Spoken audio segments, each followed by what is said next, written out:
এই সংসারে আপনার সব থেকে বড় বন্ধু কে? কেউ বলবেন ছোটবেলার বন্ধুরা, কেউ বলবেন মাতা পিতা, কেউ বলবেন ঈশ্বর। এবারে বলুন যে এই সংসারে আপনার সব থেকে বড় শত্রু কে? কেউ বলবে আপনার বিরোধী, সেই ব্যক্তি যে আপনাকে হিংসে করে, বা আপনার নিজের অহংকার, আপনার কুকর্ম। আমি বলবো যে এই সংসারে আপনার সব থেকে বড় বন্ধু হলো আপনার নিজের মন।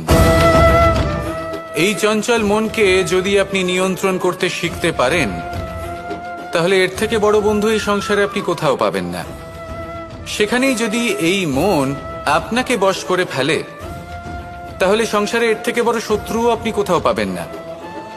সেই জন্য এই সংসারকে নিয়ন্ত্রণ করার চেষ্টা ত্যাগ করুন। প্রথমে এই মনকে নিয়ন্ত্রণ করতে শিখে যান, তাহলে এই জীবন নিজে থেকেই সাফল্যের পথে অগ্রসর হবে।